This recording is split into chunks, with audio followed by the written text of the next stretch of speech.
Happy Mr. Holly, Joyce again.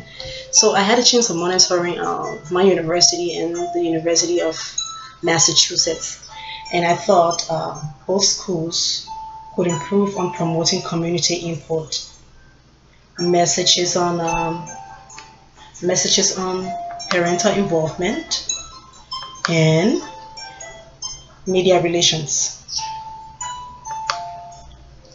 Now, before getting into how these two universities can improve on these three aspects, let's get a little information of what education public relations really means.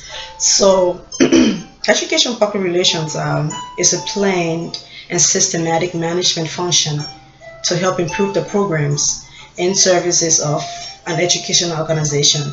It relies on a comprehensive two-way communications process involving both internal and external publics, with a goal of stimulating a better understanding of the role, objectives, accomplishments, and the needs of the organization.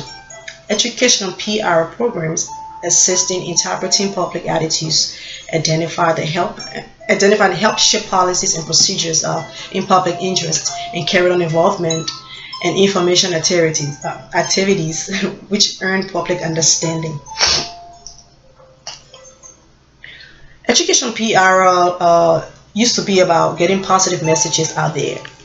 It was a one-way communication street designed to showcase the best of school district to gain community support.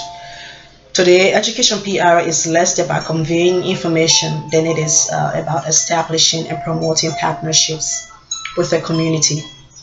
An effective school public relations plan produces value by giving people the information they can use, not just information that schools need to convey about process.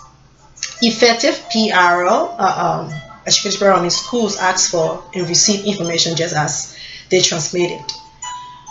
Now, many are uncomfortable in selling themselves, I know, or their services. But the fact is, schools must promote themselves because, in the absence of that, people create their own information, and it won't be right. That isn't right. Schools must take it upon themselves to tell their own stories and to listen better to partners, the public, so they can provide the value the public wants.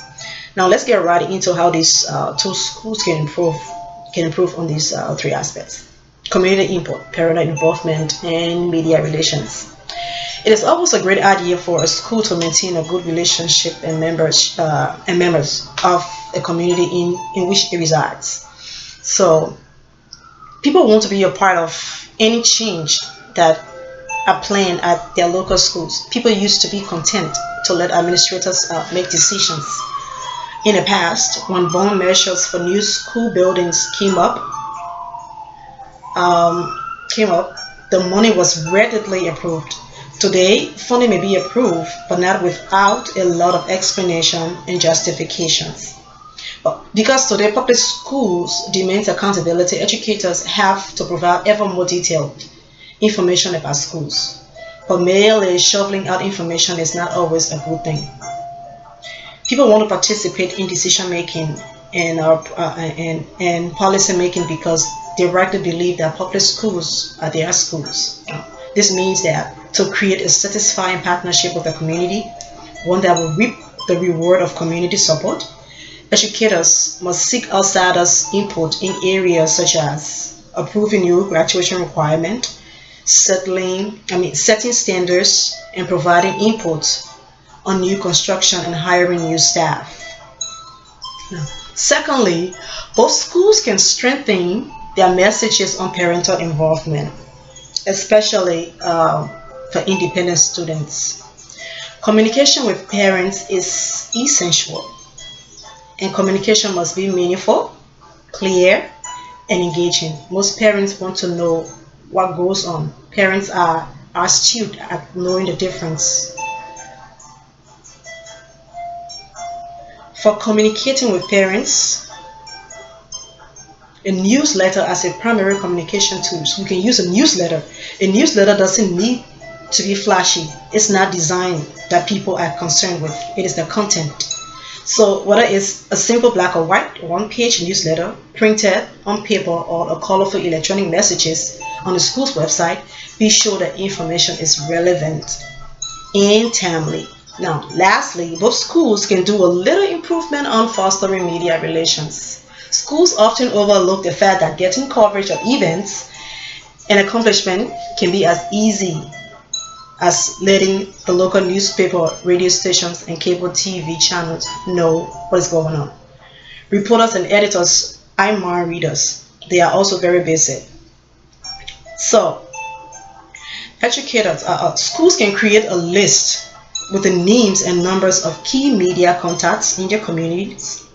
They can also remember to include such as the assignment desk editors, producers, as well as reporters. Schools should keep their phone numbers, fax numbers, and email addresses. Also, schools should get their name and information in the station's address book.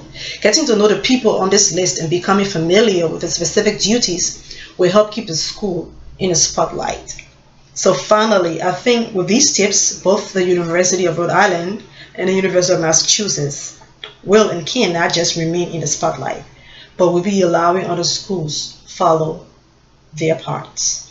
Will be allowing other schools follow their paths. So I hope this was helpful. 5 minutes 57 6 minutes. Thanks.